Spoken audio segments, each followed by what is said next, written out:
വചനാഗ്നി വചനാഗ്നി ആത്മാവിൽ അഭിഷേക വചനാഗ്നി വചനാഗ്നി വചനാഗ്നി ആത്മാവിൽ അഭിഷേക വചനാഗ്നി ദേശങ്ങൾ രാജ്യങ്ങൾ ഗോത്രങ്ങൾ വംശങ്ങളെങ്ങും അറിയട്ടെ വചനാഗ്നി ദേശങ്ങൾ രാജ്യങ്ങൾ ഗോത്രങ്ങൾ വംശങ്ങളെങ്ങും പടരട്ടെ വചനാഗ്നി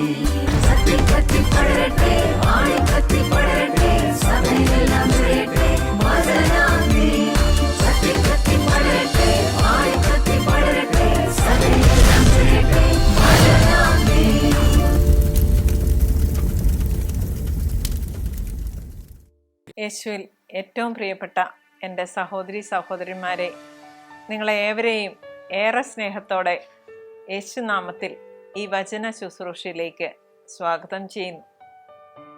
നാം ഇന്ന് ധ്യാനിക്കുന്ന വിഷയം ഭക്ഷണം ദൈവ മഹത്വത്തിനായി എന്നതാണ്. അതിന് അടിസ്ഥാനമായി നിലകൊള്ളുന്ന ഒരു വചനം 1 കോരിന്തോസ് 10:31 വചനം ഇങ്ങനെ പറയുന്നു: അതിനാൽ നിങ്ങൾ ഭക്ഷിക്കുകയും പാനം ചെയ്യുകയും മറ്റെന്തെങ്കിലും പ്രവർത്തിക്കുകയും ചെയ്യുമ്പോൾ അവയെല്ലാം ദൈവ മഹത്വത്തിനായി ചെയ്യുവിൻ. ഒരിക്കൽ വെല്ലൂര് ക്രിസ്ത്യൻ മെഡിക്കൽ കോളേജ് ഹോസ്പിറ്റലിൽ പഠിച്ചുകൊണ്ടിരുന്ന അവസരം ഒരു അവധിക്കാലത്തിനായി കൂട്ടുകാരുമൊത്ത് കാട്ട്പാടി റെയിൽവേ സ്റ്റേഷനിലേക്ക് സഞ്ചരിച്ച് കഴിഞ്ഞു. ഏറെ സന്തോഷത്തോടെ വീട്ടിലേക്ക് പോരുകയായിരുന്നതിനാൽ കൂട്ടുകാരുമൊത്ത് വർത്തമാനം പറഞ്ഞുകൊണ്ടിരിക്കുകയായിരുന്നു. ഞങ്ങൾക്കെല്ലാവർക്കും ഭക്ഷണം കഴിക്കുന്നതിനായി പാക്ക് ചെയ്ത ഫുഡ് തന്നുവിട്ടിട്ടുണ്ടായിരുന്നു.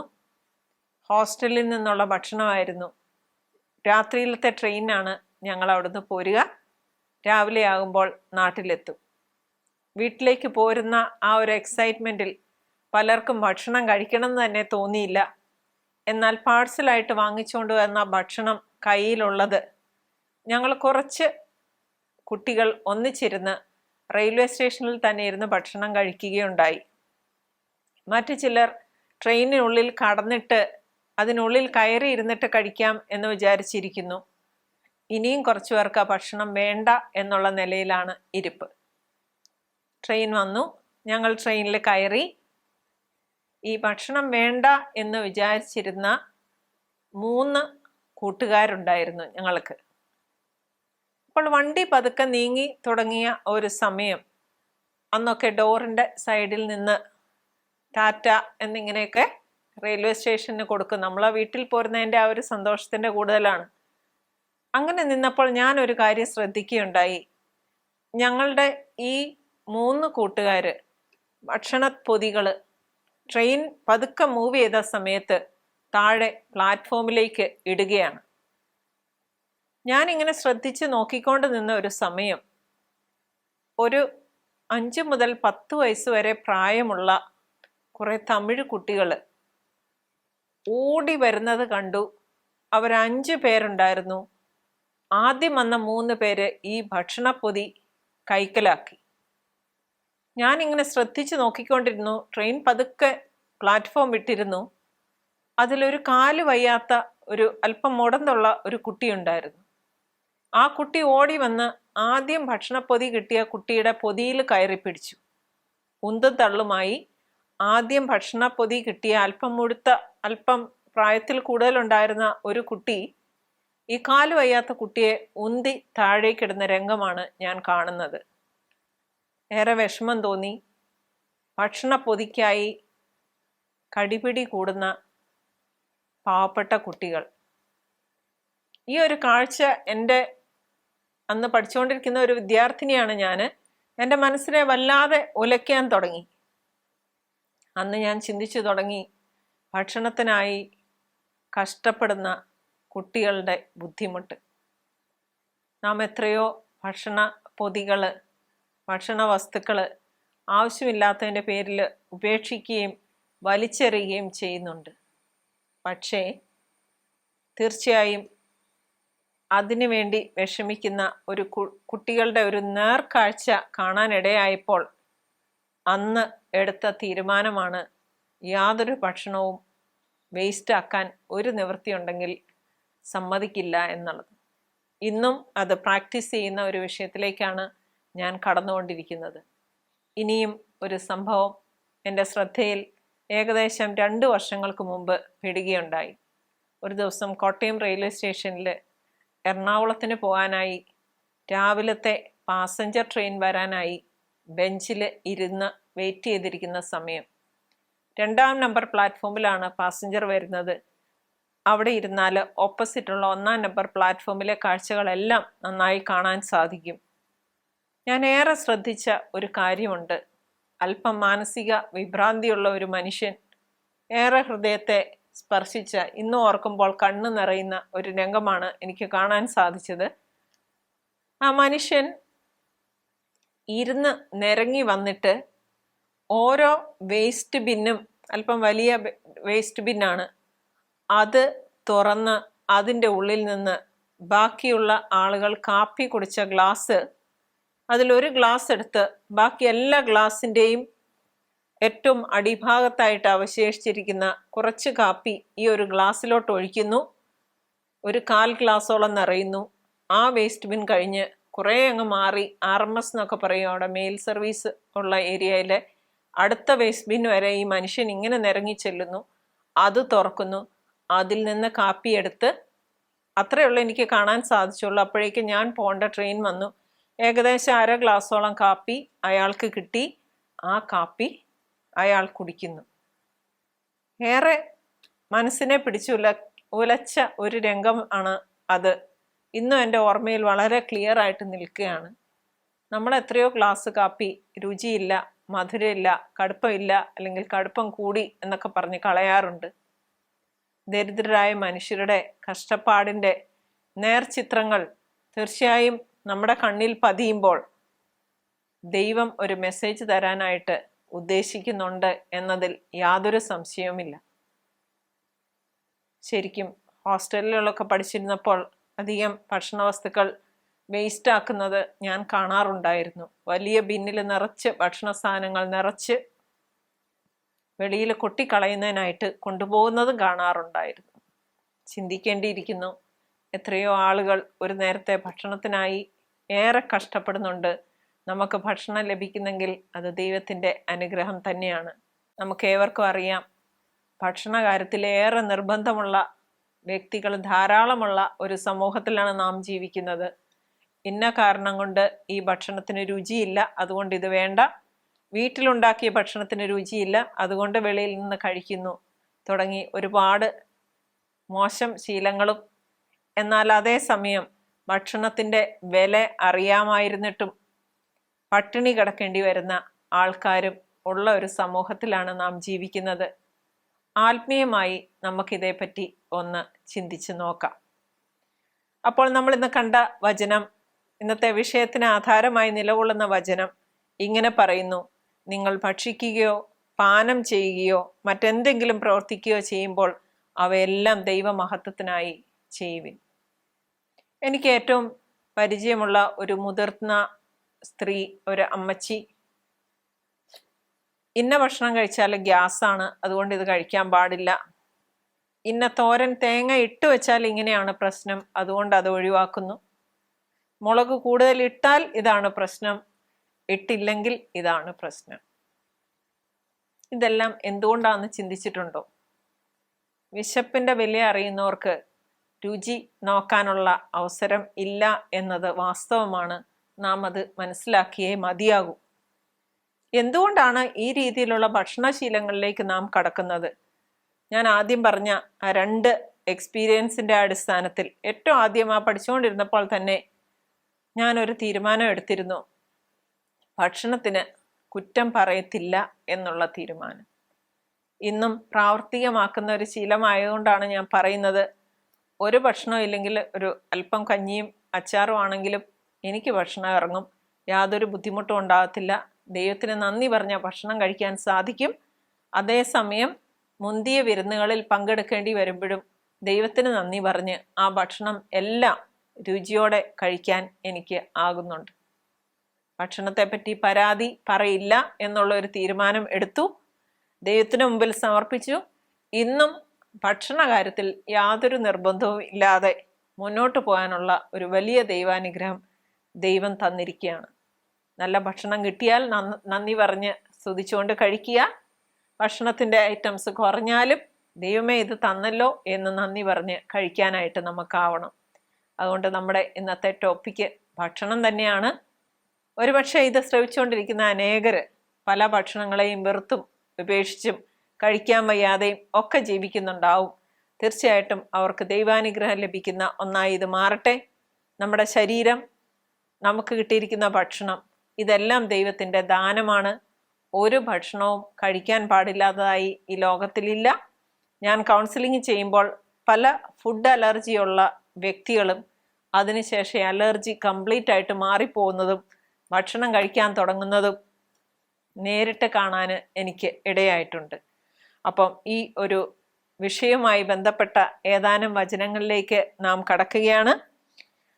1 കൊരിന്തോസ് 8:8 വചനം ഇങ്ങനെ പറയുന്നു: ഭക്ഷണം നമ്മെ ദൈവത്തോട് അടുപ്പിക്കുകയില്ല. ഭക്ഷിക്കാതിരിക്കുന്നത് കൊണ്ട് നമ്മൾ കൂടുതൽ അയോഗ്യരോ ഭക്ഷിക്കുന്നത് കൊണ്ട് കൂടുതൽ യോഗ്യരോ ആകുന്നുമില്ല. 4 വർഷങ്ങൾക്ക് മുമ്പ് കൗൺസിലിങ്ങിന് വന്ന ഒരു ചേച്ചി പറഞ്ഞു, വീട്ടിലുള്ള എല്ലാവർക്കും ഭക്ഷണ കാര്യത്തിൽ അതിഭയങ്കരമായ നിർബന്ധമാണ്. രാവിലെ 4 മണിക്ക് അടുക്കളയിൽ കയറിയാൽ ഒരു 3 തരം ഭക്ഷണമെങ്കിലും ബ്രേക്ക്ഫാസ്റ്റിന് ഉണ്ടാക്കേണ്ടി വരുന്നുണ്ട്. അതുപോലെ ചോറിന് പല തരം കറികളാണ് ഓരോരുത്തർക്കും ഇഷ്ടം. അടുക്കളയിൽ നിന്ന് അല്പം പോലും ഒന്ന് മാറാൻ പോലും സാധിക്കാതെ ജോലി ചെയ്യുന്ന ഈ ചേച്ചി, എന്താണ് ഈ ഭക്ഷണം എല്ലാം കൂടെ കഴിച്ചാലുള്ള ഗുണം എന്ന് നമ്മൾ ചിന്തിക്കുന്നുണ്ടോ? വിശപ്പിനുള്ള ഭക്ഷണമാണ് നമ്മുടെ ശരീരത്തിന് ഏറ്റവും അത്യാവശ്യം. അപ്പോൾ ഭക്ഷിക്കുന്നതുകൊണ്ട് നമ്മൾ കൂടുതൽ യോഗ്യരോ ഭക്ഷിക്കാത്തത് കൊണ്ട് അയോഗ്യരോ ആകുന്നതല്ല. അതല്ലല്ലോ കാര്യം. സന്തോഷത്തോടെ ഭക്ഷിക്കാനോ പാനം ചെയ്യാനോ സാധിക്കുന്നുണ്ടോ ഇല്ലയോ എന്നതല്ലേ. പരാതി കൂടാതെ ഭക്ഷണം കഴിക്കാൻ സാധിക്കുന്നുണ്ടോ ഇല്ലയോ, ദൈവത്തിന് നന്ദി പറഞ്ഞ് ഇത് രണ്ടും ചെയ്യാൻ സാധിക്കുന്നുണ്ടോ ഇല്ലയോ എന്നതല്ലേ പ്രധാനം. ഒരു ദിവസം 80 വയസ്സായിട്ടും ഒരു ദിവസം പോലും ഫാസ്റ്റിംഗ് എടുക്കാത്ത ഒരു അപ്പച്ചനെ ഈ ഇട പരിചയപ്പെടുകയുണ്ടായി. ഒരു ദുഃഖ വെള്ളിയാഴ്ച പോലും ആരെയും വിധിക്കുകയല്ല കേട്ടോ, എങ്കിലും പറയുകയാണ്, ദൈവത്തിന് വേണ്ടിയിട്ട് ഒരു നേരം ഭക്ഷണം ഉപേക്ഷിക്കാൻ സാധിക്കുന്നില്ലാത്തത് എന്തുകൊണ്ടാണ്? ഭക്ഷിക്കുന്നതുകൊണ്ട് യോഗ്യരോ ഭക്ഷിക്കാത്തതുകൊണ്ട് അയോഗ്യരാകുന്നില്ല എങ്കിലും നമ്മുടെ ശരീരത്തെ ഒന്ന് നിയന്ത്രിക്കാനും ഒരു ത്യാഗം എടുക്കാനും എന്തുകൊണ്ട് നമുക്ക് സാധിക്കുന്നില്ല? ചിന്തിച്ചു നോക്കേണ്ട കാര്യമാണ്. അടുത്ത വചനം ഇങ്ങനെ പറയുന്നു: മറ്റുള്ളവരോട് സുവിശേഷം പ്രസംഗിച്ച ഞാൻ തന്നെ തിരസ്കൃതനാകാതിരിക്കേണ്ടതിന് എൻ്റെ ശരീരത്തെ ഞാൻ കർശനമായി നിയന്ത്രിച്ച് കീഴടക്കുന്നു. മറ്റൊരു വിദ്യാർത്ഥി കുറച്ച് നാൾ മുമ്പ് എന്നോട് ചോദിച്ചു, എന്തിനാണ് വെള്ളിയാഴ്ച മാംസം ഉപേക്ഷിക്കുന്നത്? എന്തിനാണ് നോയമ്പ് നോക്കുന്നത്? ഇതെവിടെയാണ് പറഞ്ഞിരിക്കുന്നത്? പ്രിയപ്പെട്ടവരെ, ഒരു നേരത്തെ ഒരു ഭക്ഷണം ഒരു ത്യാഗമായിട്ട് നമുക്ക് ഉപേക്ഷിക്കാൻ സാധിക്കുന്നില്ല എങ്കിൽ അതിൻ്റെ അർത്ഥം എന്താണ്? നമ്മുടെ ശരീരത്തെ നിയന്ത്രിക്കാനേ നമുക്ക് സാധിക്കുന്നില്ല.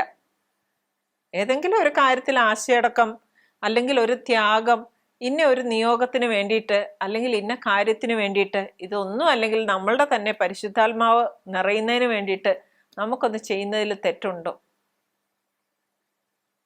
എനിക്ക് ദൈവാനുഗ്രഹത്താൽ ഒരു ധ്യാനത്തിന് ശേഷം ആഴ്ചയിൽ ഒരു ദിവസം ഉപവസിക്കാനുള്ള ഒരു അനുഗ്രഹം ലഭിക്കുകയുണ്ടായി. എന്നാൽ ഏതാനും വർഷങ്ങൾക്ക് ശേഷം ഒരു പ്രത്യേക തരം അസുഖം വയറിനെ ബാധിച്ചു. അത് ഭക്ഷണവുമായി ബന്ധപ്പെട്ടതല്ല കേട്ടോ. അതിൻ്റെ പേരിൽ ഒരിക്കലും വയറ് കാലിയായി കിടക്കരുത്, ഈ അസുഖത്തിന് അത് എതിരാണ് എന്ന് കണ്ടുപിടിച്ചതിന് ശേഷം 3 വർഷം എനിക്ക് ഉപവാസം എടുക്കാൻ സാധിക്കുന്നില്ലായിരുന്നു. എൻ്റെ മനസ്സിലേറെ വേദനിപ്പിച്ച ഒരു അനുഭവമായിരുന്നു. ദൈവമേ, നിനക്ക് വേണ്ടിയിട്ട് ഇത് ചെയ്യാൻ സാധിക്കുന്നില്ലല്ലോ. വീണ്ടും ദൈവത്തോട് പ്രാർത്ഥിച്ചു. ആരോഗ്യവും രോഗവും ഒക്കെ നിന്റെ കൺട്രോളിലുള്ള കാര്യങ്ങളാണല്ലോ. എനിക്ക് ഫാസ്റ്റിംഗ് എടുത്ത് പ്രാർത്ഥിക്കണമെന്ന് ആഗ്രഹമുണ്ട്, സാധിക്കുന്നില്ല. 3 വർഷത്തിന് ശേഷം ഒരു ധ്യാനത്തിൽ വെച്ച് ഈശോയുടെ മുമ്പിലോട്ട് എല്ലാം സമർപ്പിച്ചു. ദൈവമേ, ഇങ്ങനെയാണ് പൊയ്ക്കൊണ്ടിരിക്കുന്നത്, പക്ഷേ ഇന്ന് നിന്റെ നാമത്തിൽ ഞാൻ ഇന്ന് ഉപവാസം എടുക്കുകയാണ്. അന്ന് മുതൽ ഇന്ന് വരെ ഉപവാസം എടുക്കാനായിട്ട് എനിക്ക് സാധിക്കുന്നുണ്ട്. ഇതാണ് ദൈവത്തിൻ്റെ അത്ഭുതവും ദൈവമഹത്വത്തിനായിട്ട് ഒരു നേരത്തെ ഭക്ഷണം ഉപേക്ഷിക്കാനുള്ള നമ്മുടെ ആഗ്രഹത്തെ ദൈവം വിലയിടുന്നതും എന്ന് ഞാൻ മനസ്സിലാക്കുന്നു.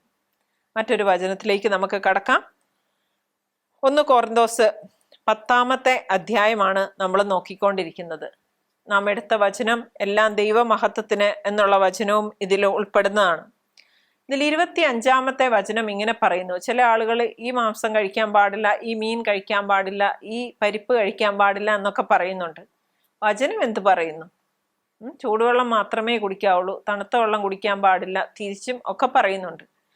വചനം പറയുന്ന ഇതാണ്: ചന്തയിൽ വിൽക്കപ്പെടുന്ന ഏതു തരം മാംസവും വാങ്ങി മനഃശാഞ്ചല്യം കൂടാതെ ഭക്ഷിച്ചുകൊള്ളുവിൻ. കാരണം ഭൂമിയും അതിലുള്ള സർവ്വതും കർത്താവിൻ്റെതാണ്. ചില കാര്യങ്ങൾക്ക് വേണ്ടിയിട്ട് നമ്മൾ ത്യാഗം എടുക്കുമ്പോൾ നമ്മൾ അത് ഉപേക്ഷിക്കുന്നു എന്നുള്ളതാണ്. അല്ലാതെ ഒരു ഭക്ഷണവും നമ്മുടെ ശരീരത്തിന് ദോഷമായിട്ട് വരുന്നില്ല. മിതമായ ഭക്ഷണം ദൈവത്തിന് സ്തുതി പറഞ്ഞുകൊണ്ട് ചെയ്താൽ യാതൊരു പ്രശ്നവും ഉണ്ടാകുകയില്ല എന്ന് വചനം തന്നെ പറഞ്ഞിരിക്കുകയാണ്. ഇനിയും നമുക്കറിയാം വേറെ പല വചനങ്ങളും ഈ ഭക്ഷണത്തെ സംബന്ധിച്ചുണ്ട്. മറ്റൊരു വചനമാണ് എന്തുകൊണ്ടാണ് നമുക്ക് അസുഖങ്ങൾ വരുന്നത്. റോമ 14:6 ഇങ്ങനെ പറയുന്നു: ഭക്ഷിക്കുന്നവൻ ദൈവത്തിന് കൃതജ്ഞത അർപ്പിക്കുന്നത് കൊണ്ട് കർത്താവിൻ്റെ സ്തുതിക്കായി അത് ചെയ്യുന്നു. ഭക്ഷണം ഉപേക്ഷിക്കുന്നവൻ കർത്താവിൻ്റെ സ്തുതിക്കായി അത് ഉപേക്ഷിക്കുന്നു. അതുകൊണ്ട് ഉപേക്ഷിച്ചവൻ ഉപേക്ഷിക്കാത്തവനെയോ തിരിച്ചോ പറയേണ്ട കാര്യമില്ല. പക്ഷെ ശരീരത്തെ കർശനമായി നിയന്ത്രിക്കണമെങ്കിൽ കുറച്ച് നാളത്തേക്ക് ഇന്ന ഭക്ഷണം ഉപേക്ഷിക്കുന്ന എത്രയോ ആളുകളെ ഞാൻ കാണാറുണ്ട്. പരിശുദ്ധാത്മാവിനാൽ നിറഞ്ഞ് അവർ ജ്വലിക്കുന്നതും അവർ പ്രാർത്ഥിക്കുമ്പോൾ അത്ഭുതങ്ങളും അടയാളങ്ങളും സംഭവിക്കുന്നത് നമുക്ക് അനുഭവിച്ചറിയാവുന്ന കാര്യം തന്നെയാണ്. മറ്റൊരു വചനം ഇങ്ങനെ പറയുന്നു: ഏത് ജോലിയും ഉത്സാഹപൂർവം ചെയ്യുക, നിന്നെ രോഗം ബാധിക്കുകയില്ല. ഭക്ഷണം കഴിച്ചയാൾ അധ്വാനിക്കേണ്ടത് ആവശ്യമുണ്ട്. അധ്വാനിക്കാതെ അമിതമായി ഭക്ഷണം കഴിക്കുമ്പോഴാണ് അത് രോഗത്തിന് കാരണമാകുന്നത് എന്നതിൽ സംശയമില്ല. ഒരു വചനം തന്നെ ഇങ്ങനെ പറയുന്നു. വചനത്തിലൂടെ നമുക്കതിനെ കാണാം. പ്രഭാഷകന്റെ പുസ്തകം 37 അധ്യായം 30 വചനം ഇങ്ങനെ പറയുന്നു: അമിത ആഹാരം രോഗത്തിന് കാരണമാകുന്നു, അമിത ഭോജനം ദഹനക്ഷയമുണ്ടാക്കുന്നു. നമ്മുടെ ശരീരത്തിന് ആവശ്യമായ ഭക്ഷണം മാത്രം മതി. ഭക്ഷണത്തോട് ആർത്തി പാടില്ല എന്നും വചനം പറയുന്നു. പ്രഭാഷകന്റെ പുസ്തകം 37 അധ്യായം 29 വചനം ഭക്ഷണത്തിൽ ആർത്തി കാണിക്കരുത് എന്ന് തന്നെ പറയുന്നു. ഈ വചനങ്ങളെല്ലാം നമ്മളുടെ ഭക്ഷണശീലത്തെ നിയന്ത്രിക്കാൻ നമുക്ക് ഇനിയുള്ള ദിവസങ്ങളിൽ സഹായകമാകും എന്നതിൽ യാതൊരു സംശയവുമില്ല. മറ്റൊരു വചനം ഇങ്ങനെ പറയുന്നു.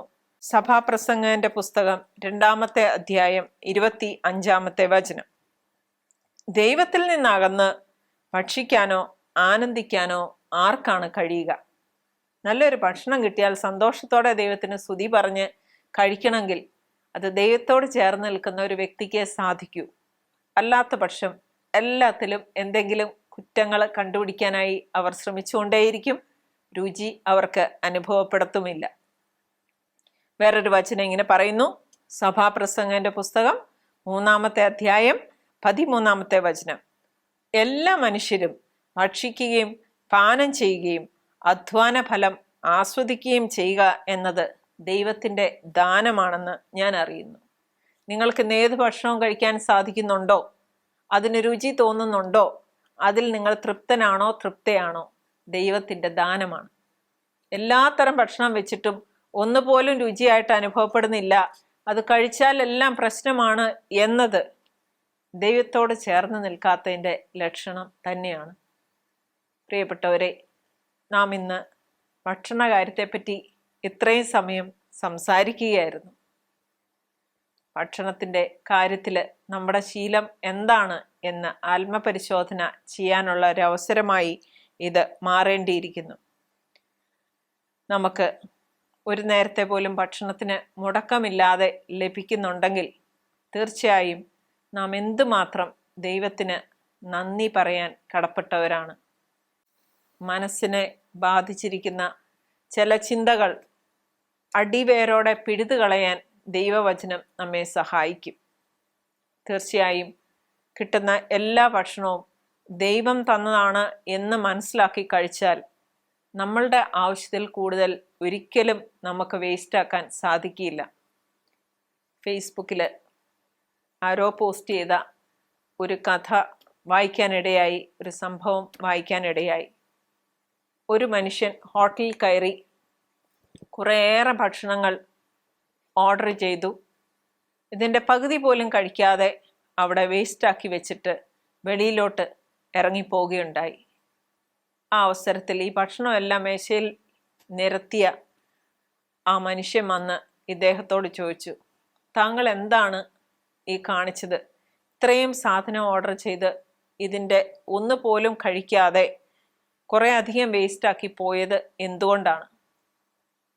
ഓർഡർ ചെയ്തയാൾ തിരിച്ചു പറഞ്ഞു, എൻ്റെ പൈസ കൊണ്ട് എനിക്കിഷ്ടമുള്ളതുപോലെ ചെയ്യാനായിട്ട് സാധിക്കും. ഭക്ഷണം നിരത്തിയയാൾ തിരിച്ചു പറഞ്ഞു, അത് നിങ്ങൾക്ക് സാധിക്കുമായിരിക്കും, പക്ഷേ മറ്റു പലരും കഴിക്കേണ്ട ഭക്ഷണമാണ് നിങ്ങളിത് കൈയിട്ടതിന് ശേഷം വേസ്റ്റാക്കി ഇറങ്ങിപ്പോകുന്നതെന്ന് ഓർത്തിരുന്നാൽ നല്ലത്. പ്രിയപ്പെട്ടവരെ, ഇരുത്തി ചിന്തിപ്പിച്ച വചനങ്ങളാണ്.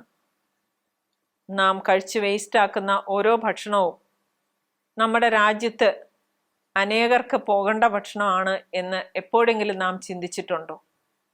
റിസോഴ്സസ് ലിമിറ്റഡ് ആണ് എന്ന് നാം എല്ലാം വായിച്ചിട്ടുണ്ട്.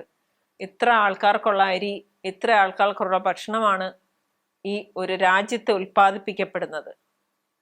മറ്റൊരാൾ കഴിക്കേണ്ട വസ്തു നാം എടുത്ത് അത് വേസ്റ്റാക്കിയാൽ അത് ചെല്ലേണ്ട ആൾക്കാർക്ക് അത് ചെന്നെത്തുകയില്ല എന്നുള്ള ഒരു ബോധം നമ്മുടെ ഉള്ളിൽ നിറയാനായിട്ട് ഇന്നത്തെ ഈ സെഷൻ തീർച്ചയായിട്ടും നമുക്ക് പ്രയോജനപ്പെടണം.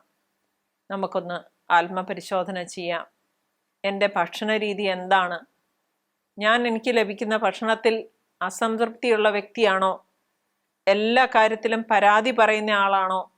പ്രത്യേകിച്ചും ഹോസ്റ്റലിലൊക്കെ ജീവിക്കുന്ന കുട്ടികളോട് ഞാൻ പറയാറുണ്ട്, ഒരുപാട് ഭക്ഷണ സാധനങ്ങൾ ഡസ്റ്റ്ബിന്നിൽ കൊണ്ട് കൂട്ടിയിടുമ്പോൾ ഇതൊരു തരം മാനസികമായിട്ടുള്ള പക്വതയില്ലാത്ത പെരുമാറ്റമല്ലേ? പൈസ കൊടുക്കുന്നുണ്ടെന്ന കാരണത്താൽ ഇത് മുഴുവൻ എടുത്ത് വേസ്റ്റിൽ കൊണ്ടിടേണ്ട കാര്യമുണ്ടോ? ആരെങ്കിലും ആ ഭക്ഷണം കഴിച്ചോളിയല്ലേ? എനിക്കറിയാം, ഹിന്ദു സമുദായത്തിൽപ്പെട്ട ഒരു സ്റ്റുഡൻറ്റ് നൈറ്റ് ഡ്യൂട്ടി കഴിഞ്ഞ് തനിക്ക് കിട്ടുന്ന ഭക്ഷണം കൂടെ വേറൊരു പാത്രത്തിനകത്ത് അടച്ച് ഹോസ്പിറ്റലിൽ പാവപ്പെട്ട രോഗികൾക്ക് കൊണ്ട് കൊടുക്കുന്ന ഒരു ഹിന്ദു സമുദായത്തിൽപ്പെട്ട ഒരു പെൺകുട്ടിയെ എനിക്ക് കാണാനിടയായിട്ടുണ്ട്. ഞാനത് അറിഞ്ഞത് മറ്റൊരാൾ പറഞ്ഞിട്ടാണ്. നോക്കുക, നമുക്ക് എന്തെല്ലാം കാര്യങ്ങൾ ചെയ്യാമാകുന്ന അവസരത്തിലാണ് ആ കുട്ടിക്ക് കഴിക്കാനുള്ള ഭക്ഷണമാണ് ആ കുട്ടി എടുത്ത് വേറൊരാൾക്ക് കൊണ്ട് കൊടുത്ത് അന്നത്തെ ദിവസം ഉപവാസത്തിനിരിക്കുന്നത്. തീർച്ചയായും നാം ഉപവസിക്കുന്നെങ്കിൽ ആ ഭക്ഷണത്തിൻ്റെ വില നമ്മൾ എന്തെങ്കിലും നല്ല ഒരു കാര്യത്തിനായിട്ട് തീർച്ചയായിട്ടും വിനിയോഗിക്കണം. നിങ്ങൾക്ക് ഏവർക്കും പരിചയമുള്ളതാണ് നവജീവനിലെ തോമസ് ചേട്ടൻ. ഒരു നേരത്തെ ഭക്ഷണത്തിൻ്റെ വില അറിഞ്ഞ അദ്ദേഹം എത്രയോ ആൾക്കാരെ ഭക്ഷണം കൊടുത്ത് തൃപ്തനാക്കുന്നു. ഭക്ഷണമാണ് ഒരു മനുഷ്യൻ്റെ അടിസ്ഥാനപരമായ ആവശ്യം. എത്രയോ സ്ഥലത്ത് ഭക്ഷണത്തിനായി വിഷമിച്ച് ആൾക്കാർ നിൽക്കുന്നത് കണ്ടിട്ടും നമ്മുടെ ഈ ശീലത്തിന് എന്തെങ്കിലും മാറ്റം വരുന്നുണ്ടോ എന്ന് ആത്മപരിശോധന ചെയ്യാനാണ് ഭക്ഷണവുമായി ബന്ധപ്പെട്ട ഇത്രയേറെ വചനങ്ങൾ നമുക്ക് ലഭിച്ചത്. നമുക്ക് കർത്താവിനോട് നന്ദി പറയാം. പട്ടിണിയില്ലാതെ ഒരു നേരത്തെ ഭക്ഷണം മുടങ്ങാതെ സന്തോഷകരമായി നമുക്കത് കഴിക്കാൻ സാധിക്കുന്നെങ്കിൽ തീർച്ചയായും നാം ദൈവത്തിന് നന്ദി പറയേണ്ടിയിരിക്കുന്നു. ഒപ്പം തന്നെ അല്പം പോലും ഭക്ഷണം വേസ്റ്റാക്കില്ല, ആവശ്യത്തിനുള്ളത് മാത്രമേ എടുക്കൂ, വയ്ക്കൂ, കഴിക്കൂ എന്നുള്ള ഒരു ശീലത്തിലേക്ക് നമുക്ക് കടക്കാം. നമ്മുടെ ശരീരത്തിന്, ആന്തരിക അവയവങ്ങൾക്ക് തീർച്ചയായും റെസ്റ്റ് കൊടുക്കുന്ന ഒരു സംഭവമാണ് ഫാസ്റ്റിംഗ് എന്ന് പറയുന്നത്. തീർച്ചയായും അത് നാം എടുക്കണം. വിശപ്പിൻ്റെ വില നമുക്ക് തീർച്ചയായിട്ടും മനസ്സിലാക്കാനായിട്ട് സാധിക്കും, യാതൊരു സംശയവുമില്ല. അത് കഴിഞ്ഞു കിട്ടുന്ന ഭക്ഷണത്തിന് എല്ലാം കൊണ്ടും രുചിയായിരിക്കും എന്നതിൽ യാതൊരു സംശയവുമില്ല. ചെറിയ കുട്ടികളടക്കം ഭക്ഷണത്തിൽ എപ്പം പരാതി പറയുന്നോ ചിന്തിച്ചോളുക, വെറൈറ്റി ഭക്ഷണം കിട്ടിയോണ്ട് മാത്രമാണ് ആ പരാതിക്ക് ഇടയായത്. ഇതെല്ലാം എന്ന് വേണമെങ്കിലും നമ്മുടെ മുമ്പിൽ നിന്ന് എടുത്തു മാറ്റപ്പെടാം എന്ന അവസ്ഥ കണ്ടറിഞ്ഞു. പ്രളയം വന്നപ്പോഴും കൊറോണ രോഗം വന്നപ്പോഴുമെല്ലാം ഒരുപാട് ആൾക്കാർ ഭക്ഷണത്തിൻ്റെയും സമ്പത്തിൻ്റെയും ഒക്കെ വില അറിഞ്ഞതാണ്. തീർച്ചയായും നമുക്ക് ദൈവത്തോട് പ്രാർത്ഥിക്കാം. നമ്മുടെ ചിന്താഗതികളിൽ, മനോഭാവത്തിൽ മാറ്റം വരുത്താനായി ഈ വചനങ്ങൾ നമ്മളിലേക്ക് അഭിഷേകമായി നിറയാൻ വേണ്ടി നമുക്ക് പ്രാർത്ഥിക്കാം. എപ്പോഴെങ്കിലും അനാഥശാലകളിലും ഒക്കെ നിങ്ങളൊന്ന് ഭക്ഷണം കൊടുത്തു തുടങ്ങുക. തീർച്ചയായും നിങ്ങൾക്കുള്ള അലർജി രോഗങ്ങളും അതുപോലെയുള്ള ഒരുപാട് പ്രശ്നങ്ങളും മാറുന്നത് നിങ്ങൾക്ക് നേരിട്ട് അനുഭവിച്ച് അറിയാൻ സാധിക്കും. ദൈവം എല്ലാവരെയും അനുഗ്രഹിക്കട്ടെ. ഭക്ഷണ സംബന്ധമായി ശരീരത്തിനുണ്ടാകുന്ന വിവിധ രോഗങ്ങളാൽ വിഷമിക്കുന്ന ഒരുപാട് മക്കളെ നമുക്ക് ഈ സമയം കർത്താവിലേക്ക് സമർപ്പിക്കാം. കർത്താവ് അവരെ സ്പർശിക്കട്ടെ.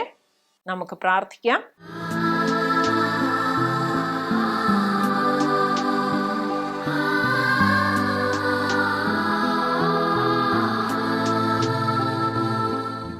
കർത്താവെ, ഞങ്ങളുടെ ശക്തനായ യേശുവേ, വചനത്തിലൂടെ അങ്ങ് ഞങ്ങളോട് ഇത്രയും സമയം സംസാരിക്കുകയായിരുന്നല്ലോ. ദൈവമേ, ഓരോ സമയത്തെയും ഓരോ നേരത്തെയും ഭക്ഷണം നൽകി ഞങ്ങളെ അനുഗ്രഹിക്കുന്നതിനെക്കുറിച്ച് ഓർത്ത് നന്ദിയോടെ സ്തുതിക്കുന്ന കർത്താവെ, സ്തോത്രം ചെയ്യുന്നു. ഈശോയെ, ഞങ്ങളുടെ ഭക്ഷണശീലങ്ങളിൽ അങ്ങ് ആഗ്രഹിക്കുന്ന മാറ്റങ്ങൾ വരുത്താനായിട്ട് വേണ്ട കൃപയാലും അനുഗ്രഹത്താലും ഞങ്ങളെ നിറയ്ക്കണമേ. ഞങ്ങളുടെ ശരീരങ്ങളെ കർശനമായി നിയന്ത്രിക്കാൻ വേണ്ട കൃപയാൽ ഞങ്ങളെ നിറയ്ക്കണമെന്ന് പ്രാർത്ഥിക്കുന്നു. കർത്താവെ, പലവിധ ഭക്ഷണത്തിന് നിയന്ത്രണമുള്ള അസുഖങ്ങളായിട്ട് ജീവിക്കുന്നവർ, ഭക്ഷണത്തിൽ യാതൊരു തൃപ്തിയില്ലാതെ കഴിയുന്നവർ, കർത്താവെ സന്തോഷമായി ഭക്ഷണം കഴിക്കാൻ സാധിക്കാത്തവർ, കർത്താവ് ഒരു നേരത്തെ ഭക്ഷണത്തിന് വേണ്ടിയിട്ട് വിഷമിക്കുന്നവർ, കർത്താവെ വൃത്തിയില്ലാത്ത ഭക്ഷണം കഴിച്ചുകൊണ്ടിരിക്കുന്ന മക്കൾ ഒക്കെ കർത്താവെ അങ്ങേ കരങ്ങളിലേക്ക് ഞങ്ങൾ ഈ സമയം സമർപ്പിക്കുന്നു. ദൈവമേ, കരുണയായിരിക്കണമേ. എല്ലാ മക്കളുടെ മേൽ കരുണയായിരിക്കണമേ. ഞങ്ങൾ എന്ത് ഭക്ഷിച്ചാലും പാനം ചെയ്താലും കർത്താവെ അങ്ങേ സ്തുതിക്കും മഹത്വത്തിനും അങ്ങ് ആഗ്രഹിക്കുന്ന രീതിയിൽ ചെയ്യാൻ വേണ്ട കൃപയാൽ ഞങ്ങളെ നിറയ്ക്കണേ എന്ന് പ്രാർത്ഥിക്കുന്നു. ഞങ്ങൾക്ക് അങ്ങ് തന്നിരിക്കുന്ന സമ്പത്തും ഭക്ഷണവും ഒക്കെ അതില്ലാത്തവരുമായി പങ്കുവയ്ക്കാനുള്ള മാനസികമായ കർത്താവെ ചിന്തകളാൽ ഞങ്ങളെ നിറയ്ക്കണമേ എന്ന് ഞങ്ങൾ പ്രാർത്ഥിക്കുന്നു. ദൈവമേ, അനേകർക്ക് ഭക്ഷണം ധാരാളമായി ദാനം ചെയ്യുന്ന മക്കളെ എല്ലാവരെയും ഈ സമയക്കരങ്ങളിലേക്ക് സമർപ്പിക്കുന്നു. ദൈവമേ, പട്ടിണി അനുഭവിക്കുന്ന രാജ്യങ്ങൾ, കർത്താവെ വെളിയിൽ പറയാൻ പാടില്ലാത്ത രീതിയിൽ ഭക്ഷണത്തിന് വേണ്ടിയിട്ട് പ്രശ്നങ്ങൾ ഉള്ള മക്കളെയൊക്കെ കർത്താവെ അങ്ങേക്കരങ്ങളിലേക്ക് സമർപ്പിക്കുന്നു.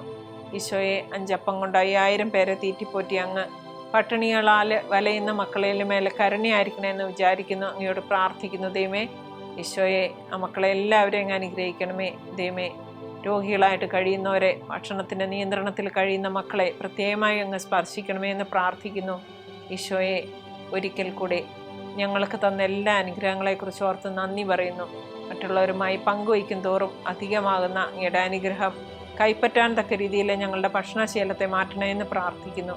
അമ്മേ മാതാവേ, ഞങ്ങൾക്ക് വേണ്ടി ഈശോയോട് പ്രാർത്ഥിക്കണമേ. സകല മാലാഖമാരെ, വിശുദ്ധരെ ഞങ്ങൾക്കായി തമ്പുരാനോട് മധ്യസ്ഥം വഹിച്ച് പ്രാർത്ഥിച്ചുകൊള്ളണമേ. യേശുവെ നന്ദി, യേശുവെ സ്തുതി, യേശുവെ സ്തോത്രം. ഹല്ലേലൂയ, ആമേൻ.